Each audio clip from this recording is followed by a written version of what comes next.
Olá,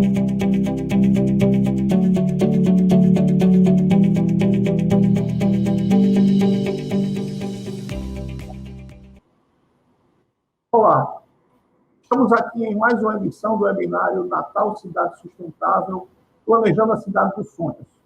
Esse seminário virtual é realizado com o apoio da Fundação Verde Herbert Daniel. É o segundo de 10 seminários que realizaremos todas as terças e quintas-feiras, sempre às 16 horas, aqui pelo Facebook, e depois disponibilizados pelo YouTube. O objetivo do seminário é tratar de temas importantes para a sustentabilidade da cidade de Natal, levando em consideração os objetivos de desenvolvimento sustentável da Agenda 2030, estabelecido pelas Nações Unidas. Nosso tema de hoje é caminhabilidade. Como tornar nossa cidade mais prazerosa para se caminhar, de andar pela rua, pela cidade, pelo comércio, encontrar os amigos nas praças, nos parques da cidade, na rua. Bem, esse tema tem relação com dois objetivos de desenvolvimento sustentável dos 17 que existem, né? E um deles é assegurar uma vida saudável e promover o bem-estar para todos, em todas as idades. E o outro é tornar as cidades e os assentamentos humanos inclusivos, seguros, resilientes e sustentáveis. Hoje, como convidada para participar do nosso seminário, nós temos a pesquisadora, arquiteta e urbanista Isabela Batista Pires. Tudo bom, Isabela? Seja muito bem-vinda aqui ao nosso seminário. Olá, boa tarde, professor. Obrigada pelo convite. Estou muito feliz de participar hoje do seminário com vocês. Eu que agradeço sua participação. Eu vou falar um pouquinho do seu currículo aqui para as pessoas que estão nos assistindo. Isabela é graduada em Arquitetura e Urbanismo em 2011 pela Universidade Federal de Uberlândia. É mestre em Arquitetura e Urbanismo pela Unesp, em Bauru, São Paulo. E tem duas especializações, uma em reabilitação ambiental sustentável, arquitetônica e urbanística pela Universidade de Brasília e gerenciamento de obras, tecnologia e qualidade de construção pelo IPOG em 2015. Bem, Gabriela, seja muito bem-vinda. Eu queria mostrar aqui o nosso case, né? Como está Natal em termos de caminhabilidade. A gente fez uma seleção de algumas fotos para mostrar como está a nossa cidade. Eu sei que esse é um problema que atinge o Brasil inteiro. Inclusive, sua dissertação de mestrado fala sobre as prescrições de caminhabilidade, né? De como as cidades devem ser em todas aquelas variáveis que você escolheu para tratar. Isabela criou um índice de caminhabilidade, né? Então, isso é a dissertação de mestrado dela. Bem, eu vou mostrar uma primeira foto, mostrando essa é a calçada, talvez a calçada mais antiga da cidade. Esse é o primeiro quarteirão de Natal, e ele mostra as pedras portuguesas todas sem manutenção, as calçadas quebradas, né? E a gente vê que é uma situação muito difícil de caminhar. Então, assim, isso é praticamente em toda a parte antiga, em todo o centro histórico, você vê situações dessa natureza. Então, é uma questão praticamente toda no centro da cidade. Eu inclusive, encontrei referência na sua dissertação falando da substituição das pedras portuguesas por blocos de concreto, né? Eu acho uma ideia muito interessante. A gente dá ao pedestre condições plenas de caminhabilidade para que ele possa fazer uma caminhada mais segura, né? Vamos aqui, então, ver a segunda foto. Bem, a segunda foto é uma faixa de pedestre. Essa foto eu tirei há poucos dias um dos principais cruzamentos da cidade, né? É o cruzamento da Avenida Prudente de Moraes com a Bernardo Vieira. São duas avenidas que uma praticamente corta a cidade de norte a sul e outra a cidade de leste a oeste. E você vê que na faixa de pedestre, o pedestre encontra um poste, né? Para que ele não pode atravessar por dentro do poste, né? E existe um obstáculo para ele atravessar também, que é subir o canteiro, atravessar por uma faixa de areia, passar o meio-fio do outro lado para poder completar a caminhada. E, além do que, existe um estreitamento para que todas as pessoas tenham que se afunilar para passar num pequeno beco, né? Imagine 20 pessoas vindo de um lado e outras 20 vindo do outro, né? E elas se encontrarem no meio do caminho onde aquele rapaz ali está com a camisa do Flamengo, né? Quer dizer, uma situação completamente difícil para o pedestre. Mas isso não é só nesse cruzamento. Em qualquer um da cidade você encontra esses obstáculos para serem ultrapassados pelos pedestres, sujeitando todo mundo a acidente, né? E outras coisas mais. Então, vamos passar para a próxima. Perfeito, está aqui. Você vê, isso aqui é o centro da cidade, na Avenida João Pessoa. Não existe mais faixa de pedestre. E quando você chega do outro lado, você encontra um carrinho de churros. Então, no meio da faixa, né, na verdade, deveria ter um local especificado para ele, e o pedestre chega lá e encontra uma barreira para poder disputar espaço com um carrinho de churros, né? Então, você vê que vários aspectos estão sendo negligenciados, né, pelas políticas públicas. Então, deixa eu passar aqui mais uma foto para você ver. Aqui você tem, por exemplo, uma situação muito curiosa. Naquele quarteirão mais antigo da cidade, existem algumas construções. O Palácio do Governo, o edifício do Instituto Histórico e Geográfico, que é esse que está à sua esquerda, e o da direita, que é a Catedral Antiga da cidade, a primeira catedral da cidade. Você vê que eles se apropriaram da rua, colocaram uma grade, né? E a rua virou um espaço fechado para a Arquidiocese e para o Instituto Histórico e Geográfico. Então, isso é um completo absurdo, né? Então, não existe uma regulamentação a prefeitura nunca se opôs ou nunca se manifestou a respeito dessa situação. Nessa outra foto agora, você vai ver que dentro dessa grade, no outro lado do edifício, você tem uma coluna, a chamada coluna capitolina, que foi um presente que a Itália deu a Natal, na verdade, naquela época que o imperador lá, o ditador Mussolini chefiava a Itália, liderava a Itália, ele doou a Natal a coluna capitolina em referência ao voo que Ferrarin e Delprete fizeram de avião, atravessando da Itália para cá, e foram cair lá na Lagoa do Avião, em Touros. Na verdade, isso é um presente que eles deram para a gente, tentando se aproximar daquela fase que antecedeu a Segunda Guerra Mundial.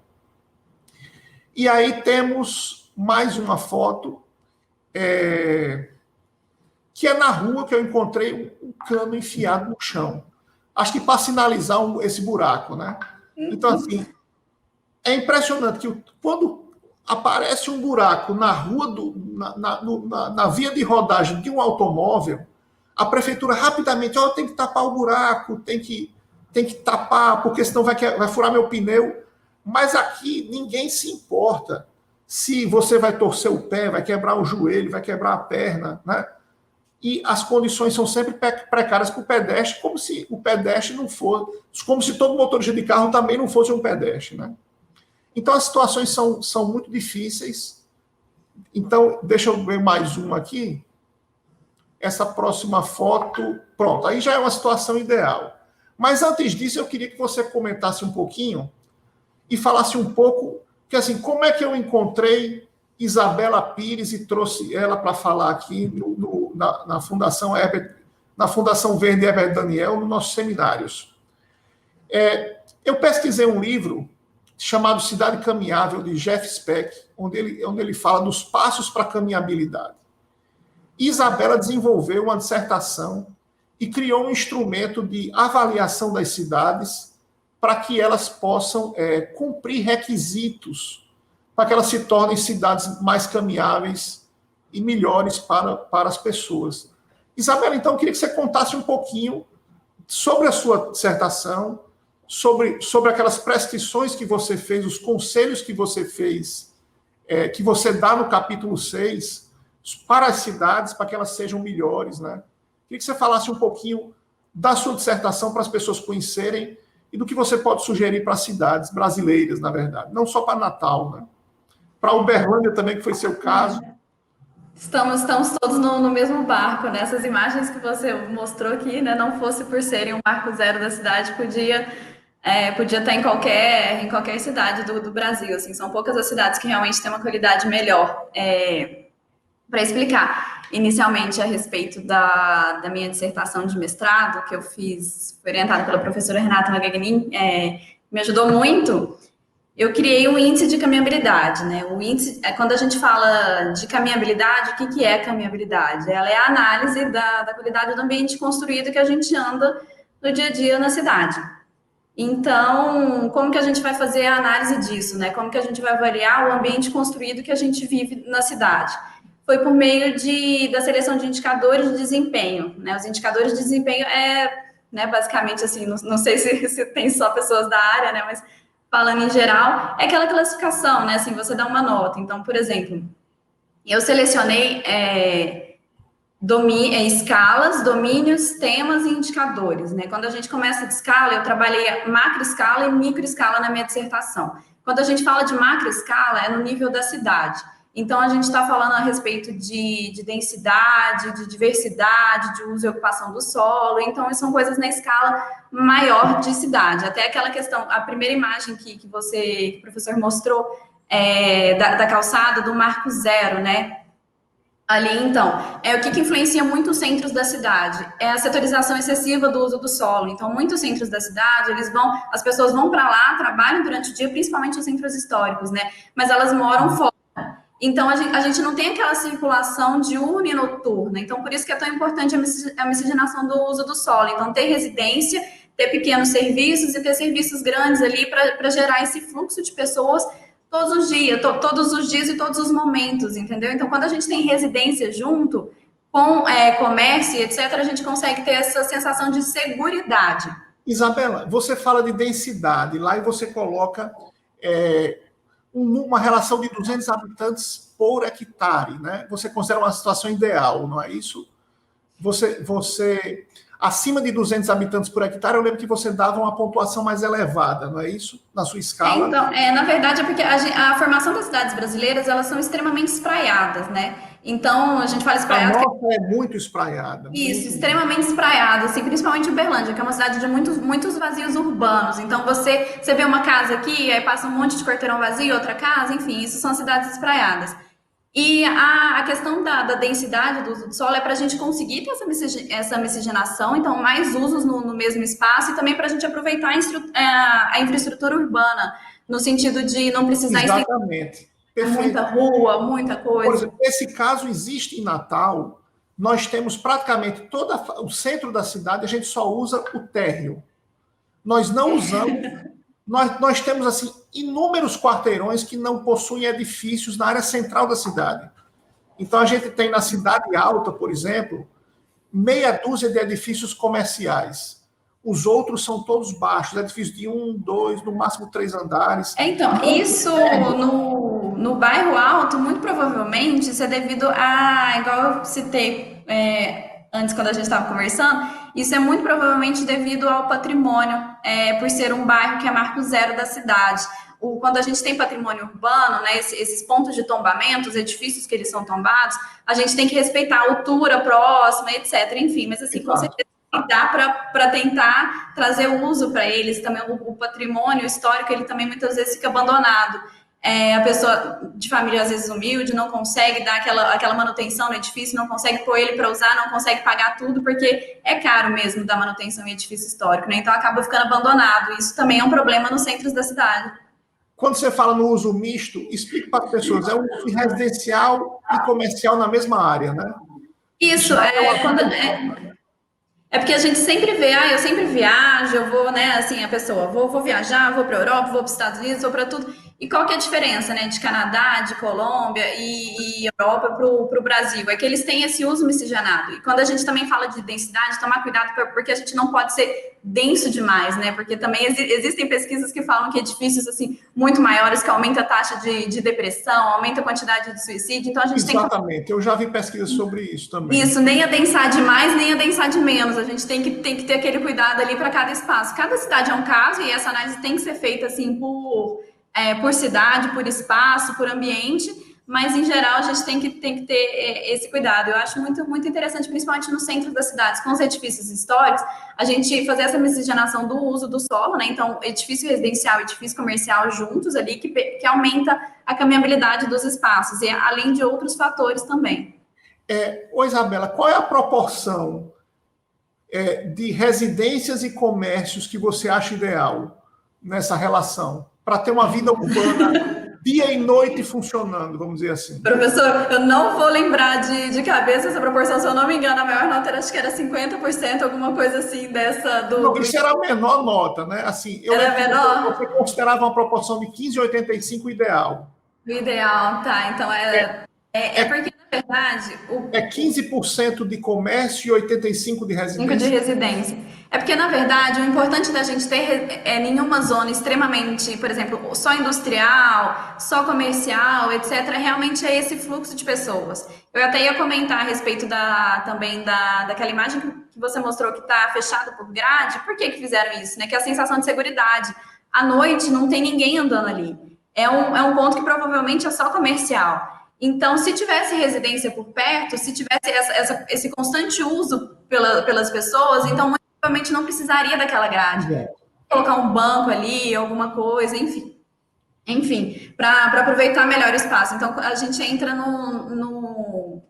a macroescala influenciando na microescala, que são fatores a microescala a gente fala que é na escala humana, né? A escala do pedestre, o que eu percebo ali na minha frente. Perfeito. Aí você fala, bem, uma coisa que você falou na dissertação é sobre largura de calçada, né? Sim. O que é que isso importa para as pessoas, já que você passou para o lado do micro, né? Qual a largura ideal? Assim, o que é que seria o ideal para a cidade? Na verdade, a gente tem um cálculo, porque, antes de tudo, na minha dissertação, como eu disse, cada caso é um caso. Às vezes o fluxo é menor, então a faixa ela pode ser menor também, assim, que o mínimo é 1,20. Mas em algumas cidades que tem um grande fluxo, e aí a gente tem que fazer medição de quantidade de pedestre que passa ali por hora, por dia, etc., para a gente saber esse fluxo e fazer o cálculo da largura. Então, em locais que passam muitas pessoas, o 1,20 ainda seria insuficiente, precisaria de ter uma escala maior e aí talvez até um indicador diferente. Mas a norma de acessibilidade, né, brasileira, a 9050, ela determina agora, né, a passagem, o mínimo de 1,20. Era 1,10, se não me engano, enfim, mas agora está com 1,20. Eu sei que você se baseou, o seu índice de caminhabilidade é baseado no trabalho de Jeff Speck, né? Acho que foi um dos autores que lhe influenciaram. E lá ele fala que quando você aumenta as calçadas e diminui o tamanho das faixas para os veículos, eles acabam tornando a cidade mais caminhável, né? Então, larguras de calçadas maior e você aumentando a faixa para os pedestres, diminuindo para os automóveis, você acha que isso é uma solução que possa ser adotada para revitalizar os bairros centrais? Com certeza. Eu acho que, às vezes, em alguns pontos, até eliminar completamente o veículo. É porque isso também, não só ele, né? O Jean Gehl também ele fala muito a respeito, assim como o Jeff e outros autores também que eu utilizei, que é diretamente proporcional. Quanto mais veículo a gente tem na rua e maior a velocidade do veículo, menos pessoas vão andar a pé. E aí, então, também tem outros fatores interessantes. Então, por exemplo, que a gente, né, a arborização, ruas mais arborizadas, automaticamente as pessoas vão mais devagar. Então, às vezes tem até algumas ruas que são um pouco mais sinuosas e vai indo assim para levar o veículo a reduzir a velocidade dele, de forma que seja mais seguro para as pessoas caminharem ao redor. Então, faz muita diferença, assim. Em alguns pontos, eu acredito que eliminar completamente ou reduzir a faixa de veículos, assim, de rolamento o mínimo possível. Aqui no Brasil, como é que a gente chama uma rua de pedestres? Porque em Portugal eles chamam de ruas pedonais, né? Sim, na verdade a gente ouve falar muito, até de uma amiga que fazia uma pesquisa, era o calçadão de Bauru, que ela fazia a pesquisa dela lá. Na verdade existem ruas elevadas de pedestre, não me vem à cabeça agora nenhum nome específico, mas são os calçadões, né? Existe um certo preconceito do comerciante achando que se a gente tirar o carro da frente da loja dele, ele vai perder venda. É o contrário. Mas isso já foi desmistificado em várias pesquisas no mundo, né? Que, na verdade, o pedestre compra mais do que o motorista de carro, né?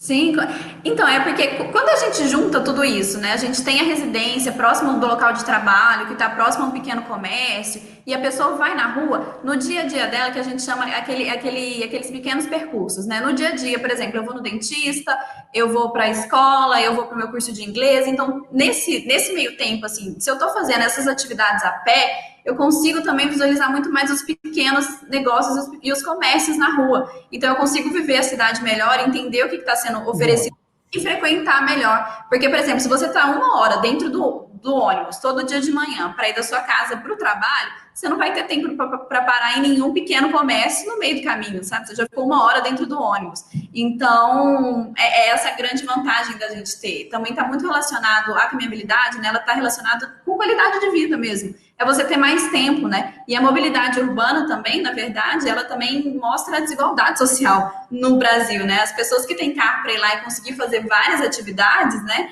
É um benefício, né? Você ter esse seu uso dia a dia simplificado, o tempo que você gasta no seu deslocamento, isso também influencia muito na qualidade de vida e é um diferencial. Nem todo mundo consegue fazer isso. Por isso que é tão importante a gente ver o sistema de transportes, né? Ele estrutura a cidade. E a partir do momento que a gente começa a ter esse olhar mais humano para ele, eu acredito que a gente consegue também oferecer a cidade para os habitantes. Assim, super necessário. Uma coisa que é muito criticada hoje é que assim, a gente fez uma cidade para os automóveis, né? Não fez uma cidade para o pedestre nem para o ciclista. Mas a tendência mundial hoje é dividir a rua para que todos possam usar coletivamente. Eu selecionei uma foto para mostrar, onde mostra esse uso compartilhado da rua. Inclusive, o pedestre está numa zona bem protegida, para que ele tenha uma calçada praticamente sem risco de atropelamento. Você acha que a redução da velocidade de tráfego ele torna a rua mais segura? Com toda certeza. De fato. E eu acho que também precisa entrar, não só porque, principalmente assim, falando da cultura, toda vez que coloca um radar em algum ponto, ou reduz a velocidade da via em algum ponto, todo mundo reclama e vem e fala. Então, assim, a gente precisa também de um programa de educação do motorista. A gente precisa educar os motoristas brasileiros para eles entenderem a importância, né, do respeito ao ciclista, ao pedestre, etc. Então, é muito diferente quando a gente está andando, né, fora do país, na faixa de pedestre, mas em Brasília tem muito isso também, que logo o carro já para você atravessar, né? Então, ele já está educado que a preferência é do pedestre. Então, assim, não importa se é uma pessoa atravessando ou 15 pessoas, todo mundo para e te respeita para você ir. Então, além disso, também é muito importante a educação do motorista brasileiro. Perfeito. Nessa foto, um dos indicadores que você coloca no seu trabalho é a separação, né, alguns elementos que separam o pedestre, o ciclista e o automóvel. Nessa foto a gente também encontra algumas coisas desse tipo, né? O que é que você poderia destacar nessas imagens? Essa foto, eu vou aproveitar para ir já falando de vários indicadores, né? Mas o que mais me chama atenção é aquele chamado fachadas ativas. As fachadas são aquelas que você tem acesso, né? E, na verdade, tem as fachadas visíveis e as fachadas ativas. As fachadas ativas são aquelas que você consegue entrar. Então, tem um pequeno comércio, eu consigo entrar, tem sempre pessoas circulando ali todo o tempo, né? E a fachada visível é quando tem várias vitrines, eu consigo ver o interior do que está acontecendo lá dentro. Então, eu tenho esse ambiente urbano interessante, que é muito diferente que você me mostrou. Tem naquela primeira imagem de Natal, né, que a gente lembra, tem todos aqueles edifícios históricos maravilhosos escondidos atrás de um portão metálico, provavelmente tem manutenção e é necessário aquilo, mas está escondido, né? Acho que um truque que eles usam muito no momento das reformas é colocar a foto do prédio na frente. Exato. Então, o comerciante ele tem que ser estimulado a deixar a vitrine da loja dele transparente, né? Para que os possam enxergar dentro da loja, né? Então, sim, o mais acessível possível também, aberta, isso influencia demais, assim. Nesse caso aí também, a gente não vê muita arborização, porque provavelmente os prédios são muito altos e não faz não faz tanta questão nesse ponto aí, mas também faz muita diferença numa rua, assim, a arborização, a gente vê imobiliário urbano, tem lixeira, tem jardineira, tem banco, tem apoio, então realmente é um lugar convidativo, e um indicador também, né, de agradabilidade do espaço, então você vê esse espaço, você quer ficar aí, você quer andar nessa rua, você quer ver as lojas aí, então a gente também tem que ir a campo para entender por que as pessoas não estão usando o nosso espaço urbano, que era o objetivo do meu índice, né? Do meu índice de caminhabilidade, para poder entender o que chama as pessoas. E são todos esses pequenos fatores juntos. Exato. Pronto, aqui tem mais uma outra foto também com algumas fachadas ativas que dá para ver do lado direito, né? Mas uma coisa que me chama a atenção aqui é uma certa, por exemplo, tem lugar para você ficar numa mesinha na calçada, para você ficar tomando um café, tudo.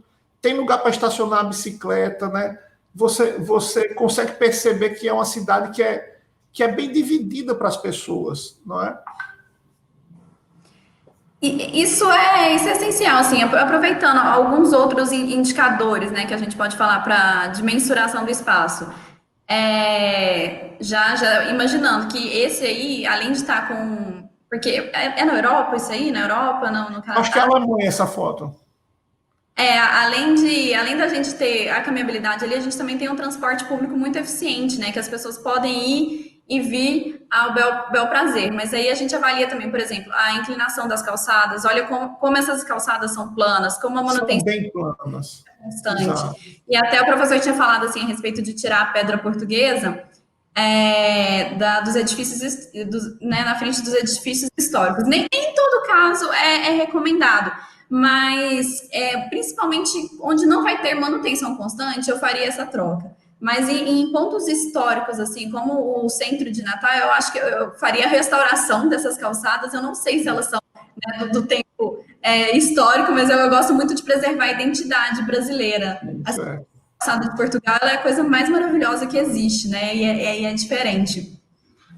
Mas tem N fatores assim de microacessibilidade que a gente pode avaliar que tá no nosso. Então, o que a gente vê de diferente também? É a iluminação na altura das pessoas, né? Você vai reparar também que os semáforos do cruzamento, fora do Brasil, a maioria, eles também têm tempo de travessia, que isso é uma coisa muito importante. Nem todo mundo que tem mobilidade reduzida consegue atravessar rapidamente. Eles têm também aviso sonoro para as pessoas que têm problema de visão, que precisam ouvir. Então, são vários fatores de cuidado mesmo com o habitante para ele frequentar o centro da cidade, para ele ser, não só o centro, né, mas para ele frequentar a cidade.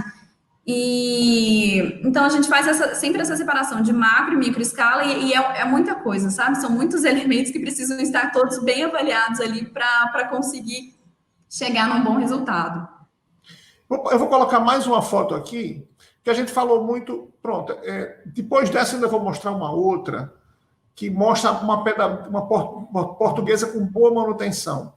Mas aqui é mais uma que a gente pode ver que existe uma divisão, né, que uma boa parte da rua hoje é usada não só para automóvel, mas para algumas outras coisas, né? Então, você podia nos ajudar a interpretar essa foto aqui? O que é que existe de tecnologia, de urbanismo por trás dessa foto? Acho que até um pouco do que a gente estava comentando, professor, antes de começar aqui o webinário. Falta no Brasil, algumas cidades já existem, como eu tinha comentado, falta no Brasil o programa de calçada, né? Que é a diretriz de como a minha calçada precisa ser. O grande diferencial que eu vejo assim nas calçadas, e tanto aqui em Uberlândia, nas cidades em Natal que você mostrou agora, e outras cidades que eu conheço do Brasil, é a diferença de não ter faixa livre de circulação e a faixa de serviço. Então, acaba que a calçada ela tem 1,20 de largura ali, e aí, como você falou, o ambulante vai lá e ocupa, e eu acho que ele tem que estar ali ocupando o espaço mesmo, mas aí precisa vir um planejamento municipal para a gente conseguir aumentar a largura dessas calçadas e a gente conseguir introduzir esses elementos, então, de mobiliário urbano, que é a iluminação, a lixeira, porque isso vai evitar que as pessoas joguem lixo no chão. A boa iluminação vai permitir que eles andem à noite também, não só durante o dia. Então, a gente tem vários fatores, assim, mas acho que é principalmente nortear as pessoas, Porque quando a gente cria o Estatuto da Cidade, ele prevê que a gente faça a criação de rotas acessíveis, né? Muito provavelmente o centro de Natal é uma rota acessível, né? E quando é a rota acessível, quando é definida assim, então isso já entra para o poder público e para o município, para ele fazer o desenho, e nem a responsabilidade se torna dele. Mas a grande maioria da cidade, a responsabilidade da calçada é do próprio morador. E aí entra algumas coisas, né? Faz rampa até metade da calçada, então a inclinação transversal da calçada ela fica muito elevada, e você vai, assim, eu, né, que ando de salto ali, já sofro muito, imagina um idoso, imagina uma mãe com carrinho de bebê, imagina um cadeirante, o que ele passa ali, né? Além de buracos, além de obstáculos, desníveis. Então, a partir do momento que você cria esse programa e que você direciona as pessoas sobre como a calçada tem que ser, então, e você faz a fiscalização, porque isso também é importantíssimo, né? A prefeitura tem que ser responsável por fiscalizar o que está sendo feito nas calçadas, você vai criando esse espaço. É, por exemplo, morar dentro de um condomínio, né? Os condomínios fechados daqui de Uberlândia, acredito que do Brasil afora também, eles fazem esse controle da calçada. Então, a calçada, ela é inteirinha padronizada, tem uma inclinação padrão, de um lote para o outro, não pode ter desnível, você tem um limite ali para respeitar a rampa de garagem, você não pode inclinar a sua calçada toda. Então, assim, existem várias formas, mas é porque geralmente os leigos, né? O professor está muito interessado e está querendo mudar e tudo, mas geralmente, assim, quem trabalha com outra coisa, quem não tem, tá lá na calçada, nem entende o que a calçada dela faz diferença na cidade. E é importante a gente criar essa conscientização também, né? O pouquinho que cada um contribui chega no grande, né? No resultado final. Tem calçada com obstáculo, com degrau, com rampa transversal, né? Mas uma coisa na sua dissertação me chamou muita atenção, foi que você propõe que nas ladeiras exista um ponto para se descansar na medida que a pessoa suba. Você tem que ter partes planas, né? Explica um pouquinho para a gente sobre isso. Nossa, eu acho isso essencial. Bairros aqui, por exemplo, Mãe Luísa, que as pessoas sobem uma ladeira imensa todos os dias. Como é que funciona esses platôs que você aconselhou? Não, assim, na verdade são os pequenos confortos urbanos, né, que a gente fala, né, as gentilezas urbanas. Então, e eu sinto isso muito, assim, Uberlândia é uma cidade muito plana, mas quando eu viajo, vou para alguma cidade que não é, assim, eu percebo isso demais. A gente considera, por exemplo, 500 metros um raio de caminhabilidade, assim, confortável para o pedestre. Então, mas quando a gente coloca uma ladeira aí no meio do caminho, isso se torna muito mais difícil e muito mais desconfortável. E a pessoa, ela precisa também ser incentivada a querer andar a pé, né? Então, se eu tenho acesso ao carro e eu tenho aquela ladeira gigantesca, como que eu vou fazer a pessoa querer ir até ali, né? E querer fazer aquele caminhar a pé ali? Eu preciso oferecer uma praça, eu preciso oferecer um mobiliário urbano, um banco, jardineiras, árvores para proteger do sol, se for muito forte a insolação no ponto.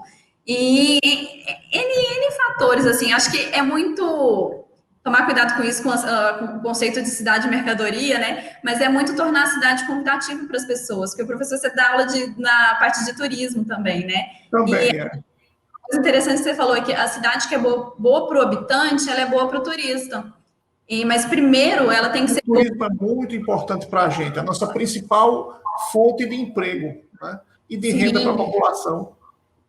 Mas primeiro ela precisa ser importante, então, assim, para o moço, o ambulante que estava vendendo ali o negócio dele, a comida dele, tem que ser, o espetinho dele tem que ser bom para ele. Ele tem que ter um lugar previsto para ele ficar. As pessoas que é naquela rua, né, que está com poste ali para os carros não passarem em cima do buraco, você vê que a calçada é extremamente estreita. Então, ela também tem que ser, às vezes, até subir o nível dela em alguns pontos e tornar mais acessível para o pedestre e tudo. Então, aumentar a largura dessas calçadas. A gente tem que valorizar para os habitantes, para a nossa cidade. E depois acaba que a gente atrai. Eu sempre brinco quando eu vou viajar, que eu gosto muito de andar a pé de transporte público, porque eu vivo a cidade. E os habitantes, eles merecem viver a cidade também, né? Eles merecem não só viajar e viver em outros pontos, mas para a gente que está ali no dia a dia também. O seu trabalho ele é muito forte também quando fala nas proximidades dos terminais de ônibus, das estações de passageiro, nas paradas de ônibus. Você sugere até, eu acho que pelo foco que você deu ao seu trabalho, que o serviço comece sendo feito nessas regiões da cidade, né? O que é que você poderia falar da associação entre a caminhabilidade e o transporte público? Então, isso é até interessante. É porque eu tinha que começar por um lugar, né, para propor avaliação. E aí, como que a gente faz essa seleção? No caso, eu começo procurando por polos geradores de viagem, que a gente fala, que são aqueles lugares que eles já estão com infraestrutura prontas.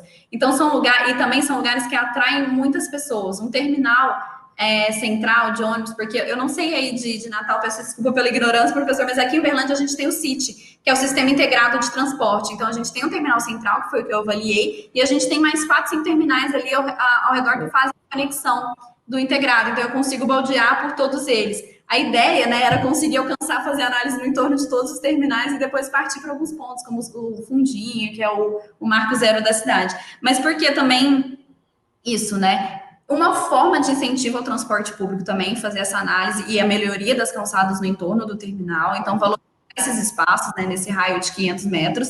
Então, não só valorizar a caminhabilidade, mas também o transporte público, que ele é essencial, ele é estrutural, né? Estrutura a cidade, o transporte público, principalmente o sítio aqui em Uberlândia. E também a questão de atrair muitas pessoas, muitas viagens, e do ponto de ônibus, né, para contribuir também. Eu fiz, porque eu analisei alguns fatores, né, eu analisei as calçadas, eu analisei os pontos de ônibus e eu analisei as travessias. Por que analisar os pontos de ônibus, né? Pelo mesmo motivo, para incentivar as pessoas a usarem o transporte público. Então, eu vou colocar, né, uma coberturinha desse tamanico ali para 30 pessoas esperarem embaixo do sol, para que elas gostem de andar de ônibus. Então, assim, não faz sentido. Por isso que eu fiz essa avaliação. Então, no ponto de ônibus, a pessoa, ela consegue, o pedestre, ele consegue passar pelo ponto de ônibus sem trombar em ninguém? Tá claro, tem aviso de linha de ônibus, horário de ônibus, tem espaço para o ônibus estacionar ali para a pessoa subir com calma, porque às vezes também está no meio do trânsito, alguém está buzinando, atrapalhando, a pessoa sobe e machuca. A gente já ouviu falar de muitos acidentes nesse momento. Então, proximidade com faixa de pedestre também, porque a pessoa ela já atravessa, ela já desce do ponto de ônibus, ela já vai loucamente atravessando o meio da rua para algum ponto. Será que se eu observar o fluxo dos pedestres ali, eu consigo colocar uma faixa de pedestre e favorecer aquela circulação? A questão é fundamental. Eu acho que você até fala, coloque a faixa de pedestre próximo à parada de ônibus, né? Sim, mas a tendência de quem só pensa no uso do automóvel é colocar as faixas de pedestre nas esquinas, né? Sim, exatamente. Agora, assim, eu só não falo do transporte de Natal aqui para você agora, com detalhes, para a gente não ficar envergonhado do que que a cidade nunca fez, a prefeitura nunca fez. Nós temos um transporte público, assim, que não está licitado, mas não é porque a licitação não foi feita o ano passado, não. Há mais de 20 anos, ou até mais do que isso, o transporte não tem uma licitação. Você falou em integração de trem, de outros modais, nós não temos integração. Não, aqui a gente tem só de ônibus, né? Mas a gente consegue baldear por todos os terminais pelos ônibus, tem os ônibus de linha direta. Tá ficando um pouco defasado também o sistema de transporte aqui, tá precisando de mais injeção, assim, os corredores de ônibus, etc. Mas ele funciona, assim, ainda precisa sempre, porque precisa da manutenção constante, né? Nada é estático. A gente precisa sempre injetar verba e planejar e ampliar e crescer.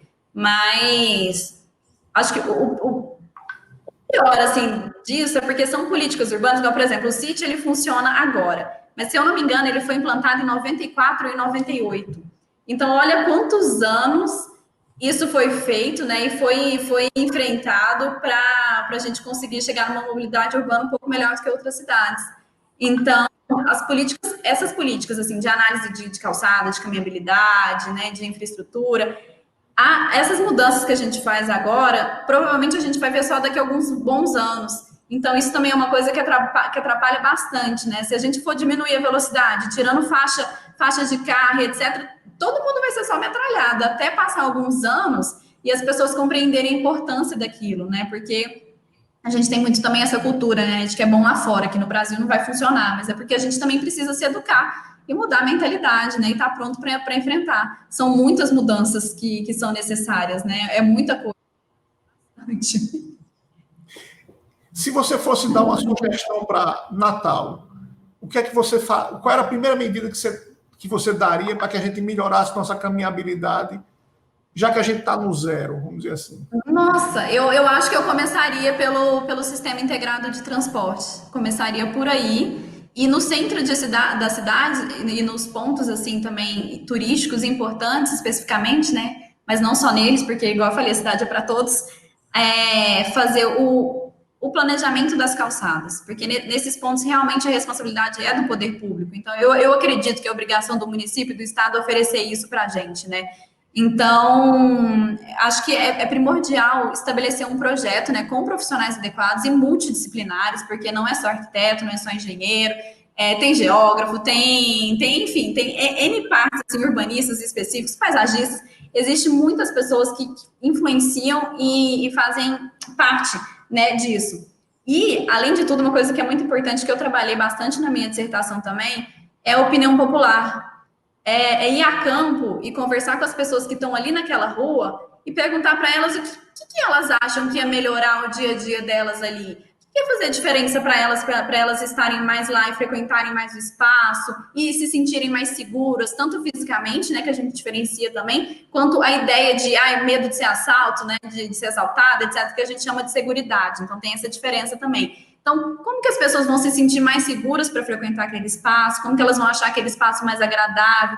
Acho que é importantíssimo também, assim, imprescindível a participação popular em todas essas tomadas de decisão, tanto da implantação de um sistema integrado de transporte, como da modificação de calçada, etc., é a participação popular. Porque você também mostra a importância disso para as pessoas, né? Porque elas não entendem aquilo. Até você ir lá e conversar e explicar, elas não entendem. Se você for fazer sem explicar para elas, muito provavelmente elas vão ser resistentes.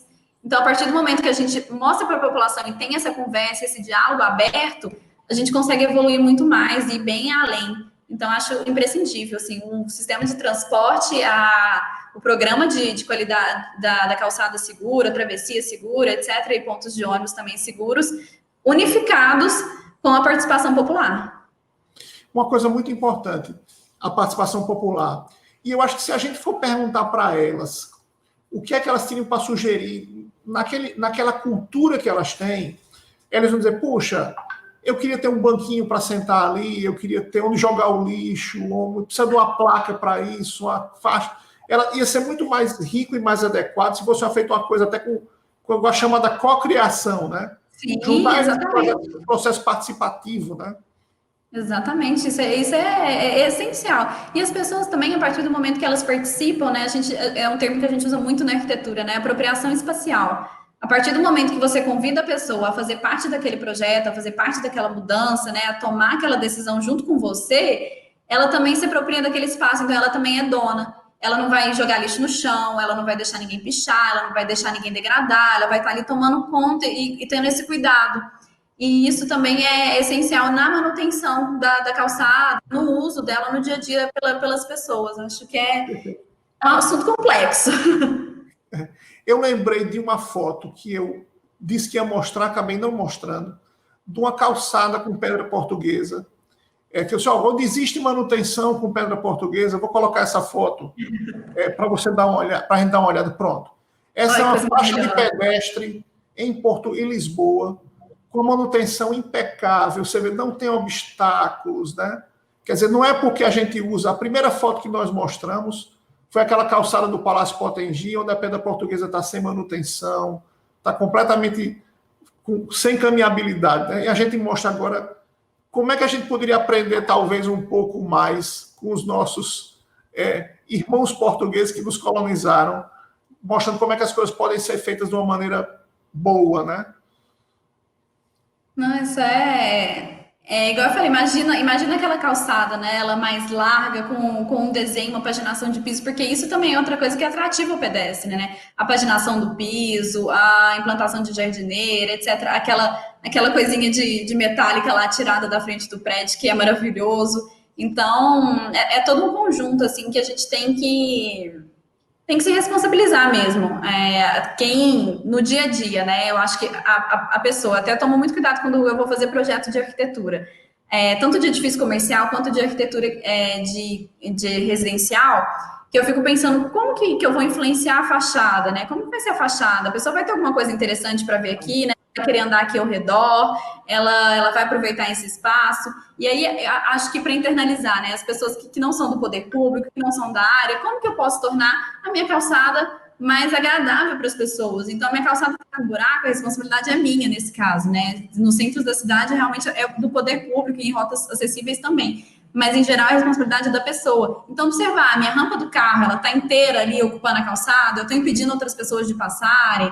Então, assim, conscientizar que a gente também precisa fazer a nossa parte no dia a dia, né? Isso é o que eu ouvi, assim, a faculdade inteira, que é o papel social do arquiteto, né? Como que a gente vai melhorar a sociedade? Eu acho que isso vale para as pessoas, né? O papel social do mundo, né? Dos habitantes. Como que a gente pode mudar a sociedade aos poucos, né? E de pouquinho em pouquinho.